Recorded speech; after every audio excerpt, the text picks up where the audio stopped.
Hello, how y'all doing? I'm going to talk about this, the plans for the black man, part three. Now, the previous two videos, part one and part two, if you had watched, but I'm going to talk about part three, the missteps. Okay, as I said in the previous video, the whole plans for the black man is poverty. Now, when I say black man, I'm talking about black people in general. I'm talking about the women, the children. I'm not going to go name Antoine and Claudia and all that. I'm talking about black people in general. So the poverty, that's the first thing. Poverty, division among us. Now, I'm not picking on a white man. I'm not being racist. I'm just real. You know what the history is of this country. You know you know it. You know it like I know it. Okay, so nothing is random in this country. Nothing is random in this world. Everything is planned. Now, you may have thought that Willie Lynch had everything figured out, but he didn't. He died just like everybody else. He's dead and gone to hell, okay? But let's talk. But he didn't have everything figured out. He thought he did. He had a framework. Keep the black man poor, keep them divided. They would be slaves for 10,000 years. But what Willie Lynch didn't count on was the human spirit. He forgot to put that in there. But he's dead and gone to hell, so blah. But look, they took the Willie Lynch letter and tried to implement it. And not everything the white man does, it turns out, everybody thinks so. Every business the white man has, they make $1 gazillion and live happily ever after, then go to heaven, live happily ever after in heaven. That's not true. They don't make $1 gazillion all the time. Now, in the process of the white man keeping his foot on the neck of the black man, he has made some missteps. Now, you got to picture this. If I have my foot on the neck of somebody, I can't move and that person can't move. So I got to stay there with him. So look, the white man kept his foot on the neck of the black man. He can't move either. He can't move to the right or the left. He's got to stay down there with us. He's got to be poor with us. So in the process of the white man, he only has one pair of legs. So guess what? The Indians came to America a long time ago. Okay, they start the stores, the convenience stores, the laundromats. They have $400,000 in the bank.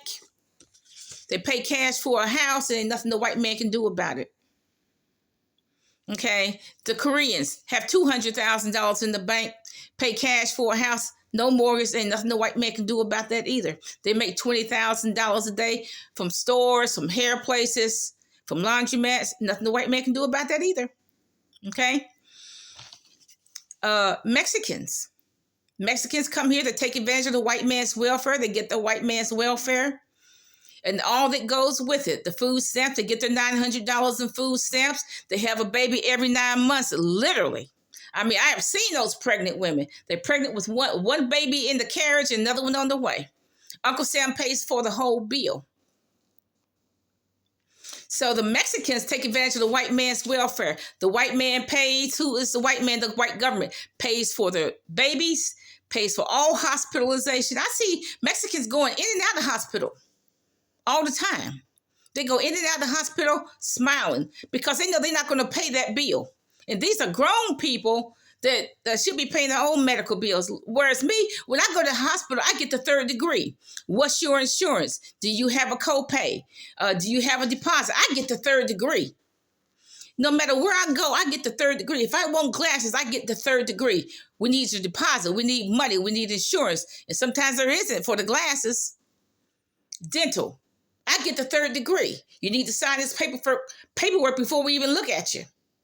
But Mexicans don't get no third degree. They go to anywhere, dentist, eyeglass place.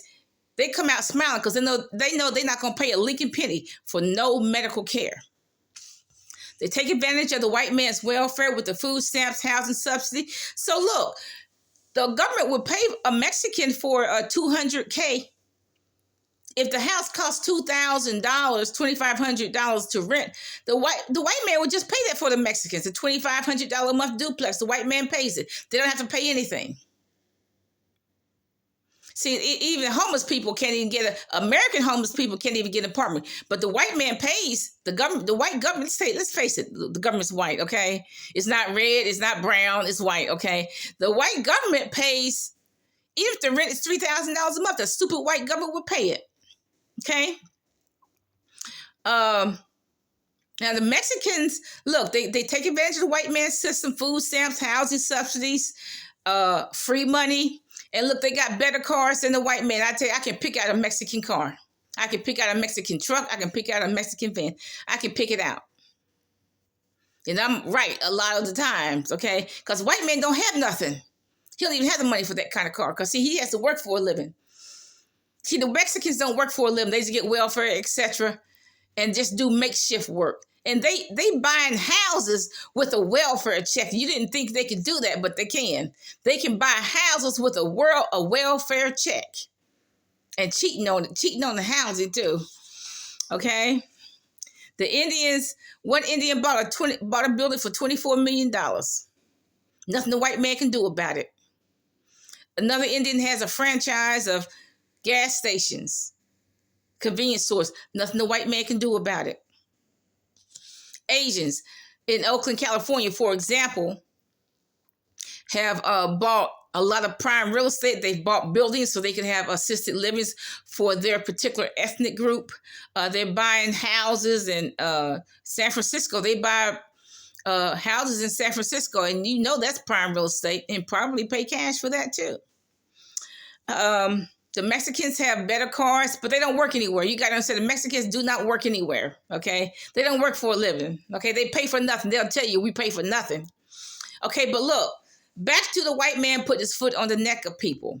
How can the white man, if he only has one pair of legs, put his foot on the Koreans, the Indians, the Pakistanis, the Egyptians, Mexicans, the Venezuelans, the Africans, the Middle Easterners, the Sri Lankans, the Afghanistan people, the Caribbeans? Can't. Okay? The white man cannot put his foot on the neck of all those ethnic groups. So in the process of them putting his foot on the black man, all these other ethnic groups are bypassing the white man. Because how's the white man going to put his foot on the back of at least 15 different ethnic groups? And now the Eastern Europeans are over here. Can't do it. So these are missteps. Okay. Now look, the white man is the dominant one. He has all the money. Everybody know he has the majority of power. The immigrants know it. They know it within 24 hours of coming to this country who has the dominant power. So we're not fooling anybody. Google was started by an immigrant. I'm sure you know that. Indians buy a lot of real estate in New York. Nothing the white man can do about it. Nothing I can do about it. Okay, paid for. So these are some of the missteps the white man has made. And like I said, I'm not being racist. I'm just real. This is the only language I know how to use. I'm just real. I use real language, real scenarios. Okay. So these are some of the mistakes and missteps the white man has made. Because the white man doesn't have everything figured out. Everybody thinks that everything the white man does is he makes $1 gazillion. But no, I mean, I've seen a lot of white business go out of joint. I've seen a lot of, or read about a lot of white men who go broke. Okay, I've read about all of that. Okay, I've seen it myself. And not all Asian businesses succeed. I remember this Asian restaurant put themselves smack dab in the black community. He didn't get any business because black people don't eat that type of food. And he just gone. He just gone and building something else now. But these are some of the mistakes. You know, the white man, they don't have everything figured out. Willie Lynch doesn't have everything figured out. Didn't have everything figured out. But I'm sure, he's in hell, so he has, 10,000 years. He wanted to keep us in slavery for 10,000 years. He's going to have 10,000 years to think about it. Because if you're in hell is slavery. Hell is a prison. Have a nice day.